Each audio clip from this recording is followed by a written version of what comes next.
the wild things are.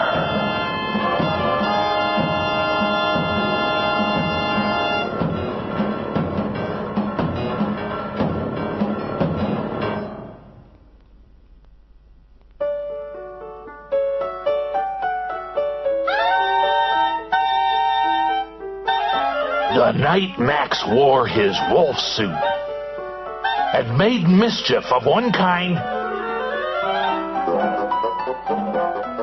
and another, his mother called him Wild Thing, and Max said, "I'll eat you up."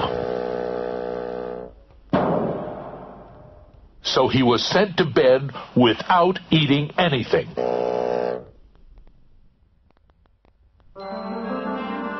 That very night, in Max's room, a forest grew.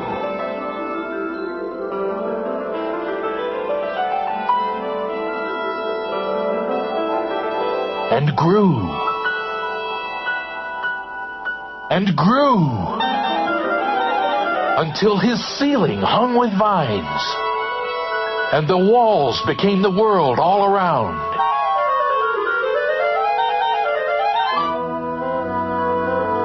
And an ocean tumbled by with a private boat for Max.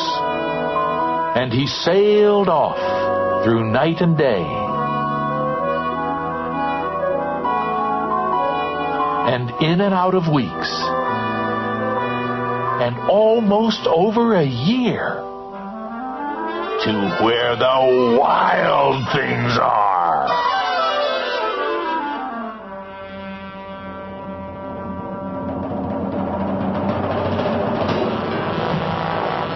And when he came to the place where the wild things are,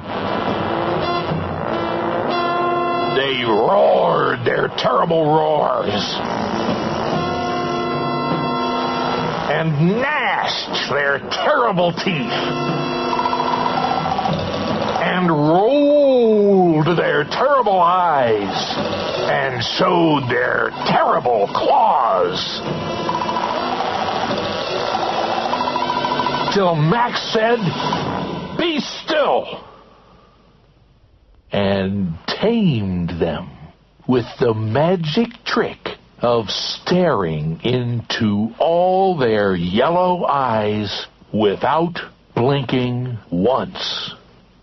And they were frightened and called him the most wild thing of all,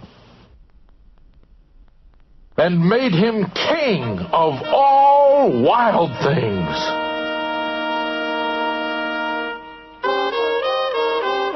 "And now," cried Max, "let the wild rumpus start!"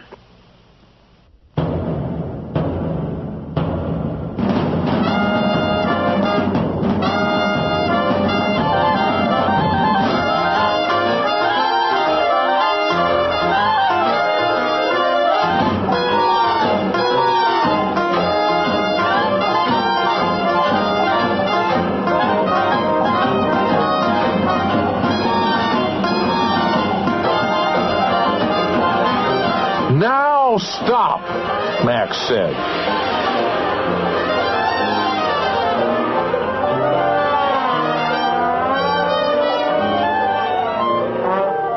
And sent the wild things off to bed without their supper. And Max, the king of all wild things, was lonely and wanted to be where someone loved him best of all. Then all around, from far away across the world, he smelled good things to eat. So he gave up being king of where the wild things are. But the wild things cried, "Oh, please don't go. We'll eat you up. We love you so." And Max said, "No." The wild things roared their terrible roars and gnashed their terrible teeth and rolled rolled their terrible eyes and showed their terrible claws. But Max stepped into his private boat and waved goodbye, and sailed back over a year, and in and out of weeks, and through a day, and into the night of his very own room, where he found his supper waiting for him. And it was still hot.